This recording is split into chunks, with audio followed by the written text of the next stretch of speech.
One Piece. Chapter 1160 is finally here, and with this chapter, the God Valley incident has officially begun. We've got the Rocks pirates entering, Roger's crew arriving, Garp making his move, and the stage now fully set for one of the most legendary battles in history. Let's dive into the full breakdown. The chapter picks up right where the last one ended. On stage, we see Shakky along with kidnapped hostages, including members of the mysterious David clan. When the host announces their presence, the celestial dragons lose their minds. They start throwing weapons, chairs, anything they can, screaming that the David clan's bloodline is a cancer that must be erased. The hatred for their lineage runs deep, and this horrifying display sets the tone. We see Blackbeard and his mother among the captives. His mother is torn, scarred, tortured, visually reminiscent of Robin's mom, and young Teach is terrified. Watching the celestial dragons demand the eradication of their bloodline, seeing their cruelty, you immediately understand how much Blackbeard suffered, and how that suffering could shape the man he becomes. Garling, Figureland, and Saturn are shown talking. Saturn praises Garling for the discovery, and Garling admits this was fate. He orchestrated much of the God Valley setup to expose and destroy the David clan. This is huge. Garling isn't just a cruel noble. He helped plan the whole God Valley event.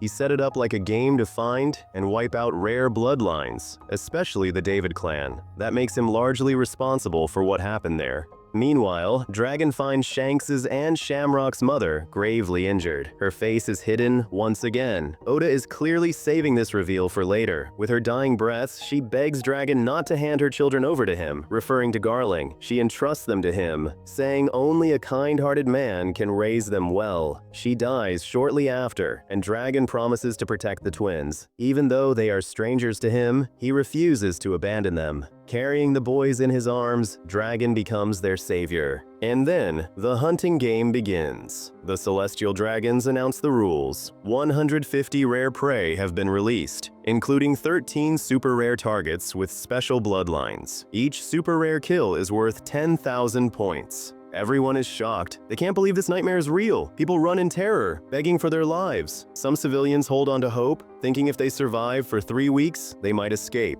But the celestial dragons hunt them down without mercy. Entire families are killed one by one. In one heartbreaking moment, a couple begs a celestial dragon to spare their child, but the noble kills them anyway. All of this cruelty is broadcast live to Mary Joa, where other nobles cheer and place bets like it's some twisted sport. The chapter gives us a parade of who does what. Garling, Figureland, cutting down people with every swing, with no mercy. We see Gunko the Holy Knight showing off her deadly arrow techniques. She's revealed to be from the House of Manmere, Summers, ruthlessly killing a child and his father without hesitation. The brutality is overwhelming, a genocide treated as entertainment. Dragon, witnessing all this, covers his mouth in grief. This is the moment he realizes the Marines aren't protectors. They're puppets of the celestial dragons. He even kills a celestial dragon himself to save Kuma, proving he's willing to stand up even without rank, devil fruit powers, or hockey. This is his turning point. The birth of the man who would one day become the Revolutionary Army's leader. And this raises a haunting question. Why did Garp, who also saw what happened at God Valley, stay silent? All we see is Garp chasing after Roger. He came to God Valley because of Roger. Later, he even teams up with Roger to take down Rocks. And eventually, everyone says Garp was the hero of God Valley. Meanwhile, we see Garp's son, Dragon, who was just a low-ranking soldier at the time, now fighting against the government. It's hard not to question Garp's choices. Maybe we'll even start to dislike him for staying quiet. But, well, that's something we'll have to leave to Oda to reveal. And then comes one of the hypest moments of the chapter. The Rocks pirates finally make their entrance on God Valley. The panel just screams chaos. Their ship docks, their presence dominates with their captain Xebec saying, "Listen up, fellas, they have got Shakky here, along with a bunch of treasure, not to mention devil fruits. Ain't no point in killing each other over this stuff yet. Let's split the treasure and devil fruits 50-50. We see one of the crew members saying, "How can we share Shakky?" Another says, "It's obvious. The one who rescues her keeps her." Whitebeard cuts through the noise, saying calmly, "Shut up, all of you. I'm only here to save my friend, but if she does fall for me afterward, I won't turn her down." Stussy immediately snaps at him. "What? How could you say that, Newgate?" And we see Gloriosa thinking if she saves Shakky, Roger should be grateful, right? Even Big Mom gets in on it, laughing, saying the world's about to turn upside down, but none of them should think Shakky would ever give them the time of day. Kaido pipes up right after, reminding her of the devil fruit she promised him. With the arrival of the Rocks pirates, the celestial dragons are scared out of their minds. These arrogant nobles, who just moments ago were laughing, betting, and treating human lives like a hunting game, suddenly lose every ounce of confidence. Some scream in panic.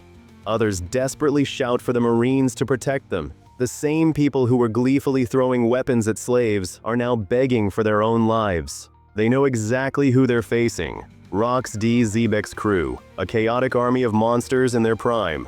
Whitebeard, Big Mom, Kaido, Shikky, Captain John, and more, all gathered under one insane captain. For the Celestial Dragons, this isn't a setback. It's a nightmare come true. As they scramble in fear, Xebec just smirks. His expression says it all. Your so-called holy blood means nothing to me. I'll tear down your entire world. This is the turning point, the moment the power dynamic flips. The hunters, the self-proclaimed gods, are now the prey, and the Rocks pirates have come to burn it all down. In the middle of all this chaos, the screams, the bloodshed, the Celestial Dragon's cruelty, we see Dragon running through the battlefield, clutching baby Shanks and little Shamrock in his arms. In one panel, Dragon looks at both of them and thinks to himself, amazed that neither of them is crying after everything that's happened. He sees it as a miracle, considering the horrors they've just witnessed.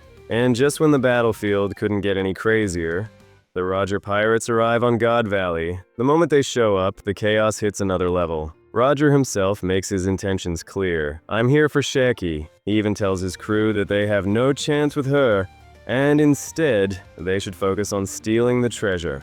But here's the funny twist. The Roger pirates don't take him seriously at all. In fact, they actually beat Roger up and run off to help Shakky themselves. Seeing the so-called future Pirate King getting treated like this by his own crew is wild. And honestly, it feels a little sad too. Roger, a man we know will become a legend, looks kind of foolish here, but maybe that's the point. This moment sets the stage for his character development. And then the panel shifts back to the Holy Knights. For the first time, we see some new faces among them, characters we've never seen before. No names, no backstory yet, just their presence adding mystery and tension.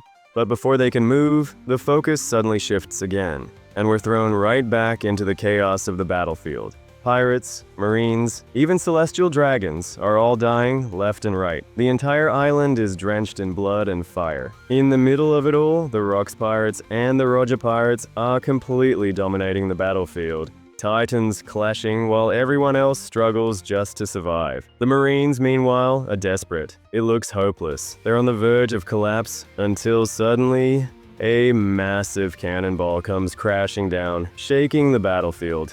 Both Roger and Rocks themselves are shocked, turning to see where it came from. And that's when we see it. Garp arriving aboard his ship. His presence alone changes the mood instantly. The Marines, who were moments away from despair, suddenly erupt in relief and cheer. And Garp, with his trademark grin, simply says, "Finally, I'm here." The narrator closes this chapter with the perfect words, "The legends have assembled." Roger, Rocks, Garp, the Holy Knights, all gathered in one place. The stage is now set for one of the greatest battles in the history of One Piece. And with that, the chapter ends. Next week there's a break, but I'd love to hear what you all think about this chapter in the comments. Also, what's your take on Garp? He's staying silent about the whole God Valley incident and seems like he's only here to fight Roger. Drop your thoughts below, and I'll see you in the next chapter breakdown.